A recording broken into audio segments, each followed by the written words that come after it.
സംസ്ഥാന സ്കൂൾ കായികമേളയിൽ ആൺകുട്ടികളുടെ ജൂനിയർ വിഭാഗം ഹൈജമ്പിൽ സ്വർണം നേടിയ ഇടുക്കി സ്വദേശി കേദാർനാഥാണ് ഇപ്പോൾ ന്യൂസ് മലയാളത്തിനോടൊപ്പം ചേരുന്നത്. കേദാർനാഥിനൊപ്പം അമ്മ കൂടി നിൽക്കുന്നുണ്ട്. അമ്മ എന്താണ് ഒപ്പം നിൽക്കുന്നതെന്നുള്ള കാര്യം ഞാൻ രണ്ടാമത് വരാം. ആദ്യം കേദാർനാഥിലേക്ക്. ആദ്യം തന്നെ അഭിനന്ദനങ്ങൾ.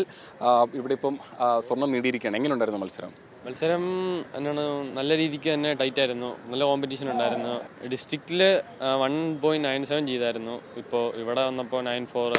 കേദാർനാഥിൻ്റെ അമ്മ കൂടി ചേരുന്നുണ്ട്. അമ്മ ഒരു മുൻ അത്ലറ്റ് ആണ്. അമ്മ ഒരു ഹൈ ജമ്പ് ആയിരുന്നു അമ്മയുടെയും ഐറ്റം എന്ന് പറയുന്നത്. അമ്മ നയിച്ച വഴിയിലൂടെ തന്നെയാണ് ഇപ്പോൾ മകനും എത്തിയിരിക്കുന്നത് അല്ലേ?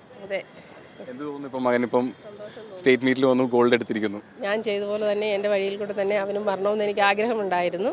അതേതായാലും സാധിച്ചു. ഒപ്പം തന്നെ അന്നത്തെ കാലത്ത് ഒരു ഒളിമ്പിക്സ് അല്ലെങ്കിൽ ഇത്തരം സ്കൂൾ മീറ്റുകൾ നടത്തുന്നതിൽ കുറച്ചുകൂടി വ്യത്യസ്തമായിരുന്നു അന്നത്തെ കാലത്ത്. നല്ല രീതിയിൽ തന്നെയായിരുന്നു സ്കൂൾ കായികമേള നടന്നിരുന്നത് അന്നത്തെ കാലത്ത്.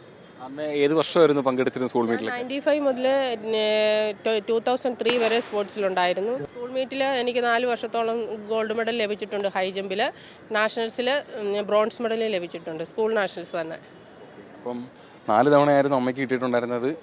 അപ്പം മോനിപ്പം ആദ്യത്തെ തവണ തന്നെ ഗോൾഡ് നേടിയിട്ടുണ്ട്. അപ്പം ഇനി ജൂനിയർ സീനിയർ വിഭാഗത്തിലേക്ക് കടക്കുകയാണ്. ആ റെക്കോർഡ് അവിടെ ഒരു റെക്കോർഡ് ഭേദിക്കാനുള്ളൊരു സാധ്യത വരുന്നുണ്ട്. അപ്പോൾ തന്നെ കേദാർനാഥിൻ്റെ പരിശീലനം കൂടി നമ്മളോടൊപ്പം ചേരുന്നുണ്ട്.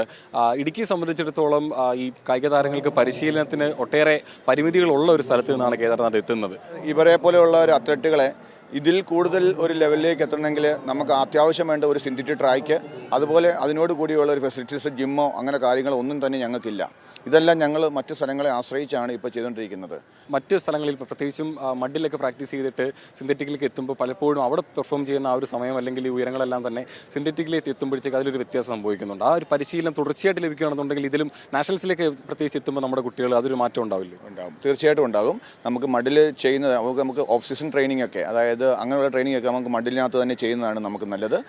സ്പീഡ് നമുക്ക് കോമ്പറ്റീഷൻ പീരീഡിലേക്ക് വരുമ്പോഴേക്ക് തീർച്ചയായിട്ടും നമ്മൾ സിന്തറ്റിക്കിൻ്റെ ഒരു അഡ്വാൻറ്റേജ് നമ്മുടെ കുട്ടികൾക്ക് വളരെയധികം പ്രയോജനം ചെയ്യും. സ്കൂൾ കായികമേളകളിൽ ഇത്തരം ചില കാഴ്ചകൾ കൂടി നമ്മൾ സാക്ഷിയാവാറുണ്ട്. ഇത്തരത്തിൽ രക്ഷിതാക്കളുടെ വഴിയെ തന്നെ അല്ലെങ്കിൽ മാതാപിതാക്കളുടെ വഴിയെ തന്നെ മക്കളും സ്പോർട്സിലേക്ക് എത്തുന്നു, പിന്നീട് ഉയർച്ചകളിലേക്ക് കടക്കുന്നു. അത് തുടരാൻ അവരെ പ്രോത്സാഹിപ്പിക്കുക കൂടിയാണ് അവർ രക്ഷിതാക്കൾ ചെയ്യുന്നത്. തിരുവനന്തപുരത്ത് നിന്നും അക്ഷയ് VS-നൊപ്പം MP ദേവൻ, ന്യൂസ് മലയാളം.